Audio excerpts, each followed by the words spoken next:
Good morning everybody. The पाठशाला channel में स्वागत।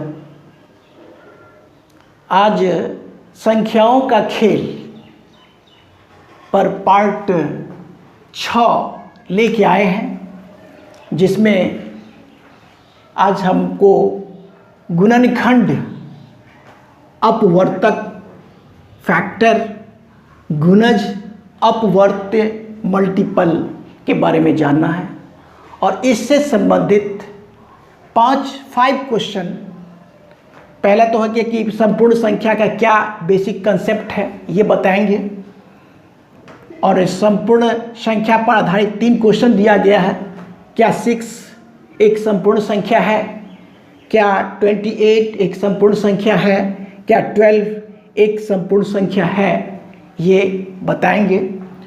कितनी तरह की संख्याएं होती है, ये बताएंगे। 15 के सभी गुणनखंड लिखे, ये बताया जाएगा। 2 के गुणज लिखे, ये बताया जाएगा। 1 और 100 के बीच सिर्फ 2 संख्याएं हैं, वो कौन कौन सी संख्याएं हैं, इसके बारे में बताया जाएगा। तो हम चाहेंगे कि मेरे वीडियो को शुरू से अंत तक देखें तो आपको बेसिक कंसेप्ट मिलेगा।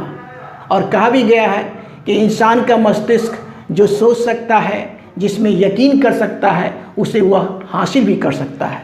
तो हासिल करने के ख्याल से, कंसेप्ट लेने के ख्याल से आज इस वीडियो को देखिए और गजब का आपका कंसेप्ट बनेगा। तो चलिए स्टार्ट करते हैं।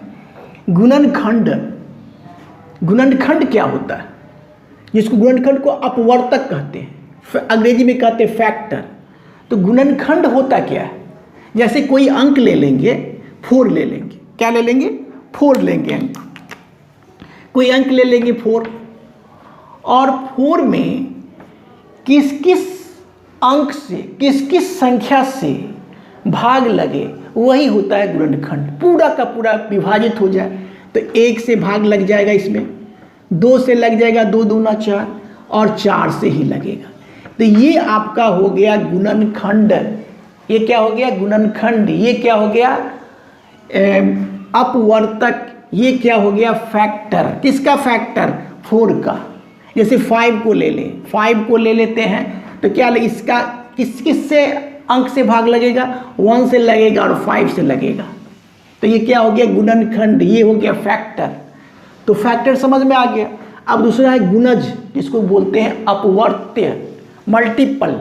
जैसे कहा जाए कि 2 का गुणज लिखिए, 2 का गुणज कहा जाए लिखने के लिए। 2 का गुणज यानी 2 का मल्टीपल। 2 कितना हो जाएगा? 2 हो जाएगा, 4 हो जाएगा, 6 हो जाएगा। 2 का टेबल 2, 4, 6, 8 और इस प्रकार से ये जाता रहे। तो ये क्या हो गया आपका? गुणज, मल्टीपल। स्पष्ट हुआ? ये बिल्कुल स्पष्ट हो गया होगा। अब हम इसको मिटा लेते हैं। अब देखिए, पहला है कि संपूर्ण संख्याएं, परफेक्ट नंबर। परफेक्ट नंबर उस नंबर को कहते हैं, जैसे कोई परफेक्ट नंबर उस संख्या को कहते हैं जिसका सभी गुणनखंड का योगफल उस संख्या के दुगुना हो, तो ये क्या कहलाता है? संपूर्ण संख्या कहलाता है। वही बात को यहाँ भी लिख दिया गया है। वह संख्या जिसके सभी गुणनखंडों का योगफल उस संख्या का दुगुना हो, एक संपूर्ण संख्या कहलाती है। क्या वह संख्या को लेते हैं, 6 को लेते हैं। और क्या कहता? उसका सभी गुणनखंड यानी सभी फैक्टर को लिखेंगे तो 1 हो जाएगा, 1 से लगेगा, 2 से लगेगा, 3 से लगेगा, 3 से लगेगा। उसके बाद 4 से नहीं, 5 से नहीं, 6 से लगेगा। कितना से लगेगा? 6 से लगेगा। 1 से लगा, भागा, 2 से लगा, 3 से, 4 नहीं, 5, 6 से लगा। अब इसका सभी का गुणन योगफल करेंगे तो कितना हो जाएगा? देखिए, 3, 3, 6 और 6, 12। तो इसका योगफल कितना निकला? योगफल निकला आपका, सभी गुणनखंडों का योगफल आपको 12 निकला।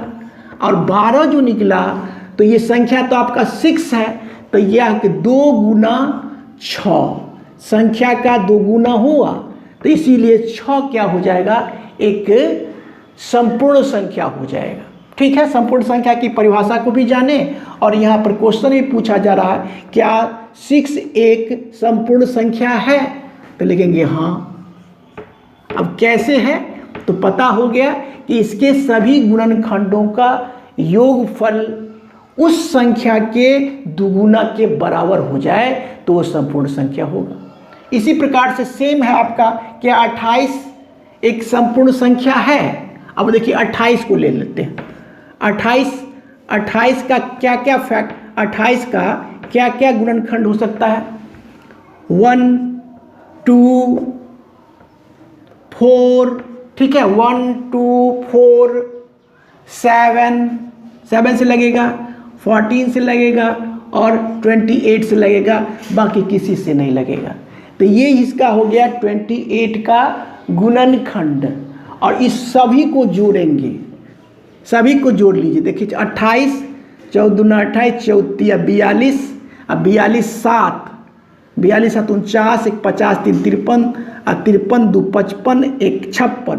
तो अभी सभी का योगफल कितना निकला, सभी का योगफल आपको निकला, सभी का योगफल आपको निकला 56। अब देखिए संख्या 28, तो 2 गुने 28 करेंगे तो 56 आया 56, तो दुगुना है, तो इसीलिए 28 भी क्या है आपका परफेक्ट नंबर है। तो लिखेंगे क्या 12 एक संपूर्ण संख्या है, तो लिखेंगे हाँ, इसका आंसर हुआ हाँ।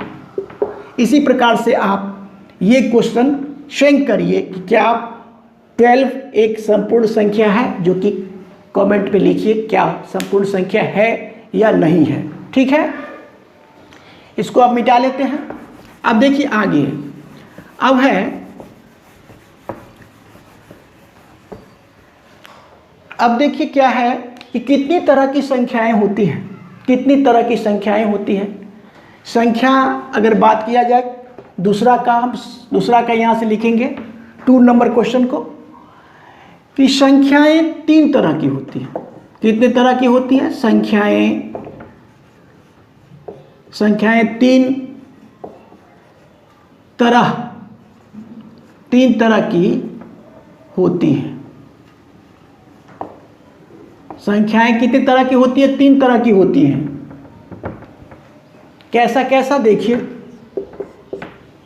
जिसके केवल एक गुणनखंड हो, क्या हो, जिसके केवल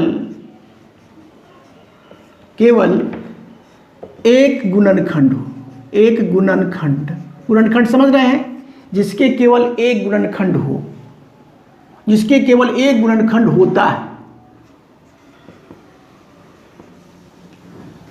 अब देखिए जिसके केवल एक गुणनखंड होता है, वो संख्या कितना होता है, पहले एक्सप्लेन करते हुए बढ़ेंगे।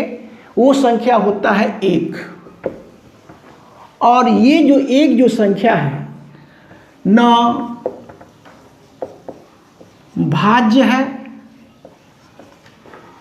और न अभाज्य।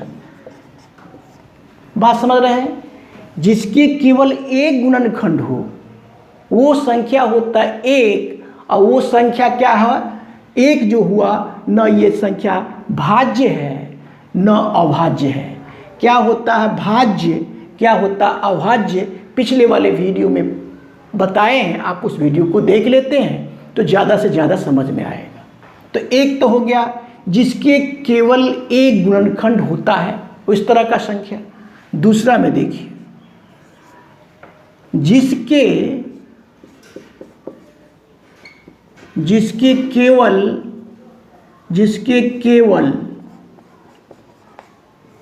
दो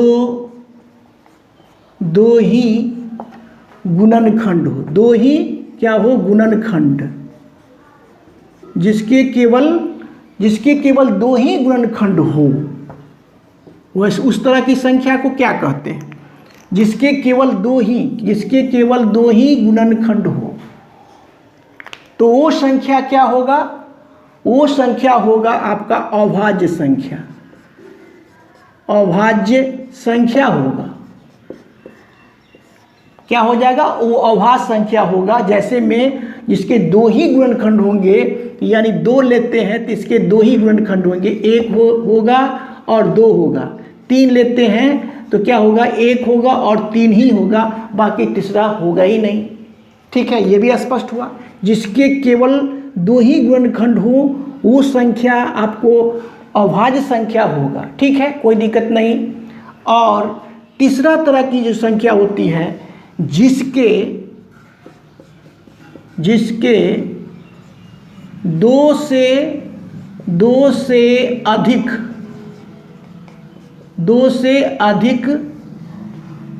गुणनखंड हो, दो से अधिक गुणनखंड हो, जिसके दो से अधिक गुणनखंड, देखिए एक बार, जिसके दो से अधिक गुणनखंड हो वो संख्या हो जाएगा आपका, वो हो जाएगा आपका भाज्य। वो संख्या क्या होगा? वो संख्या आपका हो जाएगा भाज्य संख्या, जिसके दो से ज़्यादा गुणनखंड होते हैं। तो इस तरह से आपको बताया कि संख्या तीन तरह के होते हैं। कौन कौन? जिसके केवल एक गुणनखंड हो, और जिसके केवल दो ही गुणनखंड हो, और तीसरा जिसके दो से अधिक गुणनखंड हो। तो इस प्रकार से संख्या तीन तरह के होते हैं, जो संख्या के बारे में आप लोगों को हम बताएं। अब देखिए, इसको एक बार देख लीजिए, मिटाएंगे। अब इसको हम मिटा लेते हैं। अब देखिए गौर से, क्वेश्चन दो तक हो गया है, अब तीसरा से स्टार्ट होगा। बिल्कुल आसान है और समझ के करते हैं तो आसान लगता है। चलिए स्टार्ट करते हैं। आप देखिए कितनी तरह की संख्या हो गया, दो हो गया। 15 के सभी गुणनखंड के लिखिए। तीसरा में देखिए 15, तीसरा में 15 का कहता सभी गुणनखंड लिखने के लिए, तो लिखेंगे। जिससे भाग लगेगा तो क्या, 1 से भाग लगेगा, 2 से लगेगा, 3 से लगेगा, 5 से लगेगा, है ना, 5 से लगेगा, 6 से 7 8 9 10, है ना, 10 से, उसके बाद 15 से लगेगा, 1 से लगेगा, 3 से लगेगा, 5 से लगेगा, 5 से लगेगा और 15 से लगेगा, और बाकी किसी से नहीं लगेगा। तो 1 3 5 15 इसका क्या हो गया? गुणनखंड। फिर एक बार चेक कर ले, 1 से लगेगा, 2 से नहीं लगेगा, 3 से लगेगा, 4 से 5 से लग जाएगा, 6 7 8 9 10 से 11 चेक कर लेंगे, 12 13 15 ही हो गया। स्पष्ट हो गया? 15। 2 के गुणज को लिखें। क्वेश्चन नंबर 4, गुणज समझ रहे हैं? गुणज बताएं, अपवर्त मल्टीपल। तो 2 का गुणज लिखने के लिए कहता, 2 का टेबल लिख सकते हैं, 2 4 6 8 10, है ना, डॉट डॉट डॉट, यही हो गया मल्टीपल। और अंतिम 1 और 100 के बीच, 1 और 100 के बीच सिर्फ 2 संपूर्ण संख्याएं हैं, वे कौन सी है? इसका आंसर यहीं पर लिख देते हैं।